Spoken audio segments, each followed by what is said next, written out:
In this video, we're going to look at Serge Ibaka's final regular season tune-up in Sunday's loss. Despite some of the shots that Serge Ibaka missed in Sunday's season finale, there was still a lot of room for optimism both with the way he moved and the looks he got. Here, Serge Ibaka is ready to sprint up at the left elbow on a pin down, being set by Reggie Jackson. Ibaka is a very good mid-range shooter for a 7-footer, gets a nice free and easy look with no defender in his way. He misses this, but these are the looks he'll be expected to hit. One of the underrated parts of Ibaka's game, even beyond the just ability to space the floor as a stretch 5 and to be a rim protector, is his ability to crash the offensive glass. Screen set by Ibaka on the left side as Beverly comes downhill. Ibaka originally was going to dive to the wing. Instead, he goes to the rim as Jackson goes up to shoot.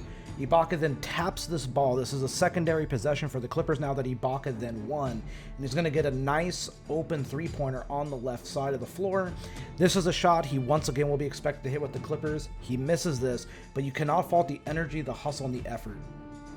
Another added benefit of Ibaka's game is his screens and his ability to attack closeouts. Here's another nice screen being set by Ibaka. He does this at a high level. Presents himself as Reggie Jackson gets downhill towards the screen, and Jackson's going to go behind the back to find Ibaka, where Ibaka will now shot fake the defender that's closing out and attack downhill. By attacking downhill, he will find Jackson flaring to the corner. Ibaka drives, draws 3 defenders, finds Jackson for an open 3, and Jackson cans this. As much as we all love Ivica Zubac, this is an element that he cannot bring to the game. As we spotlight here, the defender is sucked in at the nail while Ibaka is above the arc, which means Ibaka can just get a nice free shot from above the arc, which he does here. He misses, but we're interested in the process more than the result. This is a shot he'll have to take. This is a unique and innovative way that the Clippers can use Ibaka more than any other big man. Ibaka's going to set a screen for Farrell here, and as you watch him, just notice how he's going to come off of a Terrence Mann back screen for Ibaka's defender, and Ibaka's then going to come off of a J Scrub cross screen. This action is designed to get Ibaka into the mid-post here, and this is a play that we'll see them sometimes run for Kawhi Leonard. Ibaka's going to split the double team of defenders. He goes up, he gets fouled, and he goes to the line. I really can't rave enough about Ibaka's ability to be a huge plus for this team in the screen department. He's pointing for J Scrub to get the ball to Yogi Ferrell so that Ibaka can get the ball entered to him in the mid-post. They're front denying Ibaka here, so Ibaka's going to walk his defender towards Ferrell's defender and set a screen. He basically effectively screens 2 players. By then rolling to the rim, Ferrell's able to find Mann because of the gravity that Ibaka has as a roll man. Mann's going to take the open 3. He misses this, but these are the shots the Clippers can get generated because of Ibaka's presence on the floor as a screener. Ibaka struggled with his 3-point shot since coming back, but that's okay. Farrell puts his defender in jail while in transition, and this is going to start a lot of things for the Clippers. We're going to notice that Ibaka is the trailer here, and this is one of the things he can do at a high level. Trailing 3-point shooting is one of the greatest advantages that teams have in the NBA. He once again misses this, but the process is extraordinary. I really love when the Clippers run these sorts of actions for Ibaka. It's another thing that he can do that not a lot of other bigs on the team are actually capable of doing.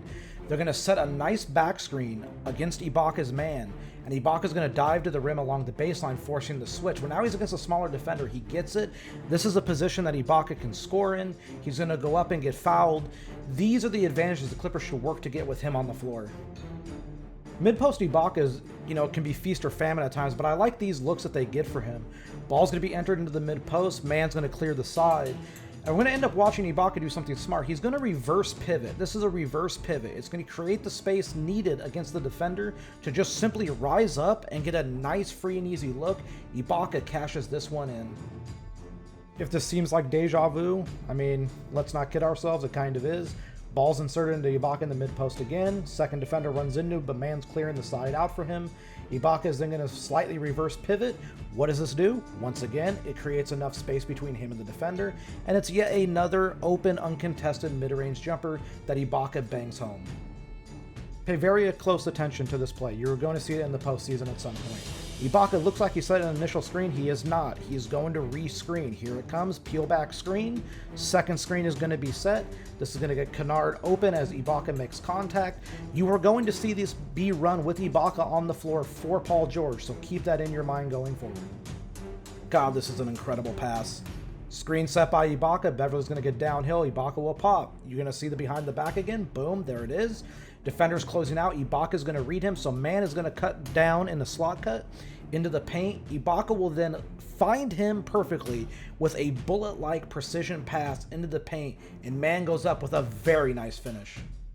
You're likely to see some variation of this play in the playoffs too. Baseline out of bounds, ball goes to Kennard. Patterson sets the down screen. Ibaka pops. Look at the space he is given. Most 7-footers don't step out here. Ibaka is such a good shooter. He makes this. You're going to see this play in the postseason. This is why running a double drag can be very effective. What is a double drag? This is a double drag. Two bigs being able to set screens at the top. But Yogi Ferrell turns it down, and by turning it down, he creates chaos. Oturu rolls to the rim hard. Look where Ibaka is. He's wide open. Ball goes to Scrub. Defender closes out. Means Ibaka's wide open on the wing. Kick to Ibaka. Wide open. He doesn't make this, but you can see the process. You can see how they're going to utilize him in the postseason. I really love what Serge can bring to the second unit, you know, with Rondo, Batum, etc. Screen being set by Ibaka.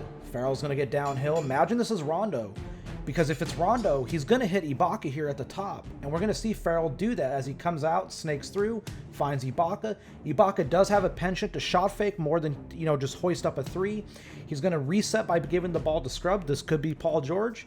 Screen set by Ibaka. Scrub's going to get downhill. Ibaka's going to roll with him, because when he rolls, look at the mismatch that's created on the offensive glass. Ibaka's able to get there with his length and his ability. He then goes up with a nice little quick hook shot. He makes it. Serge Ibaka will make an impact. All right, this is the final play. Don't get caught up too much on results. Look at the process. High screen once again by Ibaka. Scrub's going to come downhill. Feeds it right to Ibaka, who kind of fumbles this, and he could take it. Instead, he's going to shot fake. And now we're going to reset. Ibaka loves to do this. We're going to reset into a screen and roll action. Here it comes again with Yogi Ferrell. Handoff, screen. Ferrell turns down the screen, gets downhill. He's going to go behind the back once again to Ibaka. Rondo can do this all day. Wide open. Ibaka airballs this. That's not the point. We're looking at how Ibaka projects into the postseason for a Clippers team that will use him off the bench in a floor spacing lineup. There was a lot of good things to take away from this loss to Oklahoma City as far as Ibaka is concerned, because you can see the process going forward.